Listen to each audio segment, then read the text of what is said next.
Greetings gamers and Far Cry fans especially. My name is Ian Higton, and thanks to some classic journalistic investigation by the Eurogamer news team, I can confirm that Far Cry 4 is set in the Himalayas and it will feature rideable elephants. Now think about that one for a while. Rideable elephants. Imagine charging into an outpost on the top of one of those leather-skinned beasts, crushing bad guys underfoot as you fire indiscriminately with your AK, possibly to dubstep music. That sounds awesome.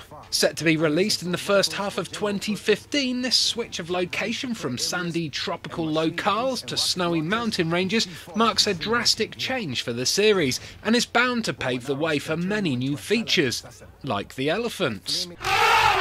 Far Cry 4's gameplay will remain similar to that in Far Cry 3, presumably including a large focus on hunting local fauna. The world's map will be constructed in a similar fashion too, with outposts for you to liberate. Far Cry 3 launched in November 2012 and was followed by the excellent retro spin-off Blood Dragon around 6 months later, suggesting that when finished, Far Cry 4 will have had a little under 2 years of development time. Our first official glimpse of Far Cry 4 should come much sooner than 2015 though. The title is set to be shown off in some form during Ubisoft's annual press conference at E3 in June, and as its actual release isn't for another year, it's safe to assume that it will be a next-gen only title.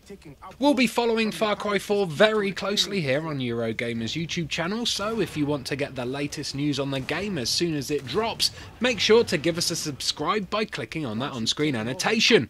And while you're doing that, let's remember that Far Cry 4 isn't the first game in the world to feature elephants. Check out these famous video gaming pachyderms.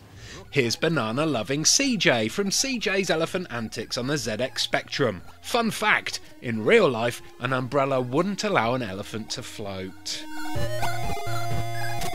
Ellie the Elephant from Donkey Kong Country 3 Dixie Kong's Double Trouble will spit water in your eye on the Super Nintendo. The dirty girl.